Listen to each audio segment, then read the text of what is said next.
పిల్లల ఒత్తిడి, మన ఒత్తిడి, రెండు ఒత్తిడిలో పోవడానికి ఒక మంచి పరిష్కార మార్గం. దానికి మంచి వజ్రాయుధం అట ప్రేమ. ఏకైక ఆయుధం అవుతుంది ప్రేమ. బిడ్డ తల్లిదండ్రుల దగ్గర నుండి కోరుకునే మొదటిది. 10 సంవత్సరాల వయసు వరకు బిడ్డలుగా చూడండి. ఆ తర్వాత స్నేహితులుగా మారండి. మరికొన్ని ప్రతి సమస్యలను పంచుకోండి. సన్నిహితంగా మేమున్నాము అనే గుండె ధైర్యం వారికి ఇవ్వండి. నీకు ఏదైనా అయితే ఈ ఒక్క విషయాలు చెప్పడానికి మనం మన పిల్లల దగ్గరే ఉండక్కర్లేదండి. మన పిల్లలు దూరంగా ఉన్నా కూడా నేనున్నాను, విడిచిపెట్టినా ఏదావని దేనికవని నేనున్నాను నీకు దగ్గరుండి ప్రేమ చూపించి అక్కడ ఉంటేనే ప్రేమ ఉన్నట్టు కాదు. దూరంగా ఉన్నా కూడా నేనున్నాను అని చెప్పితే సరిపోతుందండి. చెప్పడమే కాదు, చేసి చూపించచ్చు కూడా. అన్నిటికీ చూపించడం అనేదే ముఖ్యం అనేది కాదు నా దృష్టిలో. పిల్లల ముందు తల్లిదండ్రులు ఎలాంటి పరిస్థితులను వాదులాడుకోవద్దు. ఇళ్ళు యుద్ధభూమి కావద్దు. అందుకు ప్రతిఫలం పిల్లలు మానసిక సమస్యలను తలెత్తుతాయి. పిల్లల ముందు పోట్లాడుకోవద్దు. పిల్లల కోసం బాగున్నట్లు నటించండి. పిల్లలు తెలియకుండానే పసి కట్టేస్తారు, ఇంకా ఎక్కువ నష్టపోతారు. పిల్లలు ఎలా ఉండాలనుకుంటే ముందుగా మీరు తయారయ్యా వారికి ఆదర్శవంతులుగా మీరు మారండి. అంటే మన పిల్లలకి మారమని మనం చెప్తే ఎలా మారాలి అంటే ఒక చిన్న ఎగ్జాంపుల్. మా పిల్లలట మొబైల్కి చాలా ఎడిక్ట్ అవుతుంటే దానికి పరిష్కారం ఏంటని తల్లిదండ్రులు ఆలోచించారట. మనం మొబైల్ వాడడం మానేస్తే పిల్లలు ఆటోమేటిక్గా మానేస్తారు అని చెప్పి తల్లిదండ్రులు మొబైల్ వాడడం మానేశారు. అయితే నేను కూడా ఇప్పుడు మొబైల్తోనే ఈ మెసేజ్ చెప్తున్నాను. నాకు ఒక గోల్ ఉంది. అది అయినంత వరకే ఈ మొబైల్ యూజ్, ఈ smart phone use. Nokia phone వాడారంట పెద్ద ఆఫీసర్స్, హస్బెండ్ అండ్ వైఫ్. మనం కూడా మనం మార్చుకోవచ్చు, దానికి ఏముంది. బిడ్డ రాజులాగా ఉత్సాహంగా లేకుంటే స్నేహ హస్తం అందించు, ప్రేమతో లాలించు, విషయం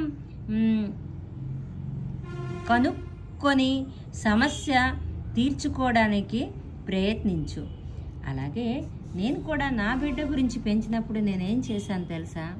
కొన్ని సమస్యల వలన తల్లి అయ్యి తండ్రి అన్నీ అయ్యి వాడిని పెంచినప్పుడు వాడు ఏదంటే అది, ఆడి పుట్టినరోజు అంటే, నా పుట్టినరోజు అంటే, మాకు ఏదైతే ఉందో అందులో నాకు అన్నవారు కూడా అలాగే లక్షలైన మాకు పంపించి చాలా గారాభంగా పెంచాం. ఇప్పుడు కొన్ని విషయాల్లో నాన్న నువ్వు కాంప్రమైజ్ అవు నాన్న అని అనేసరికి వాడు పాపం తక్కువలో అడ్జస్ట్ అవ్వాలంటే కొంచెం బ్రాండో ఏదో అంటాడనమాట. అయితే అది చేసిన తప్పెవరు? నేను బ్రాండ్కి అలవాటు పడ్డాను, వాడికి బ్రాండ్కి అలవాటు పెట్టించాను. ఇప్పుడు నేను మారాను, వాడికి మారమంటే వాడు యూత్లో ఉన్నాడు. మారడం అంత ఈజీయా? అది టైం పడుతుంది. అదే అన్నమాట. అప్పుడు ప్రతి ఒక్కటి ఇవన్నీ కూడా ప్రేమ ఒక్కదాంతోనే మనం ఇది చెయ్యొచ్చు, నిర్మూలించవచ్చు అంటారు. వారికి మంచి దేశభక్తి గురించి, భక్తుల గురించి, ధైర్య సాహసాల గురించి, ఇతిహాసాల లోని ప్రముఖ వ్యక్తిత్వాల గురించి వివరించాలి. నా మార్పుకి కారణం నేను చెప్పనా? ఇన్ఫోసిస్ మేనేజర్ సుధా మ్యామ్, ఆవిడ ఏం చెప్పారు తెలుసా? ఆవిడ ఎప్పుడు చీరలు కొనుక్కోరంట, ఎవరో పెట్టిన చీరలే ఆవిడ కొనుక్కుంటానని చారా. ఆ ఒక్క డబ్బులు ఒక డబ్బున్న వ్యక్తికి పేద వ్యక్తికి ఇచ్చేస్తారంట. ఆవిడంత కాకపోయినా నా వరకు నేను నలుగురు నవ్వినా చేసినా నేను ఒక నిర్ణయానికి వచ్చానంటే నా నిర్ణయాన్ని మార్చుకోను. నాకు ఆడంబరం అయితే వద్దు, వీలైనంత వరకు ఇలా జీవితం సాగిపోని అనేది నా ఒక్క నినాదం. రోజు పౌష్టిక ఆహారం, వ్యాయామం, ఆటలు లాంటివి ఉండేలా చూడాలి. రోజు కనీసం కొద్ది సమయం ఆయన పిల్లలతో గడపాలి. మనము మన పిల్లలతోనే గడపాలి. నాకు ABCDలు కూడా మర్చిపోయాను, ఈవెన్ నేను నెంబర్స్ కూడా మర్చిపోయాను ఒత్తిడికి. కానీ నా కొడుకు గురించే నేను బడికి వెళ్ళాను, బడిలోనే గుడి చూశాను, క్రమశిక్షణగా పెంచాను, పెద్ద చేశాను. నేనైతే కోపం కానీ వాడి కోపం ఉండదు, శాంతంగా అన్నీ బాగానే, చాలా డిసిప్లిన్ అబ్బాయి, అంత డిసిప్లిన్ అయిన అబ్బాయి. వాడు అదేవిధంగా ఈరోజు బీటెక్ కంప్లీట్ చేసి వ్యాపారమే వస్తుందో ఉద్యోగమే చేస్తాడో తెలీదు, కానీ వాడు ఏది చేసినా ఎలా ఉన్నా నేను వాడి ఇష్టంకే నేను అంగీకరిస్తాను. ఒకప్పుడు నువ్వు ఉద్యోగం చెయ్యు, నువ్వు వ్యాపారం చెయ్యు, ఒత్తిడికి గురి చేసేదాన్ని, నేను చెయ్యను. ఎందుకంటే ఈ బుక్సే నాకు మార్చాయి. వాడు కూడా ట్రై చేయని, యోగా, క్రీడలు అలాంటివన్నీ కూడా మారడానికి వాడు కూడా ట్రై చేయని. వాడు కూడా ఈ వీడియో చూస్తాడు కదా, చూసి వాడికి ఏది కరెక్ట్ అనిపిస్తే అది చేయని, అంతేగాని ఒత్తిడి మాత్రం తేను. ప్రతి చిన్న విషయానికి టెన్షన్ పడకుండా ఎలా ఉండాలో నేర్పించాలి. సరదాగా నవ్వుతూ ఉండాలి. ఇది పిల్లలు టెన్షన్ పడకూడదు, ఎలా ఉన్నా సరదాగా ఉండాలి. పిల్లల ఆత్మవిశ్వాసాన్ని పెంచాలి. నువ్వుకి ఉద్యోగం రాదురా, నువ్వేటి చేయలేవురా, నువ్వు ఒక వేస్ట్ క్యాండిడేట్రా అని మనమే తట్టుకోలేము. ఆ పిల్లలు వాళ్ళకి మొక్కప్పటి నుంచే మీరు ఏమీ చేయలేరు, మీ వల్ల కాదు అని అంటే వాళ్ళు ఎలా బాగుపడతారు చెప్పండి? ఎప్పుడు కూడా నాకు స్లో లెర్నర్స్నే ఇచ్చేవారు క్లాస్లో. ఎందుకంటే నేను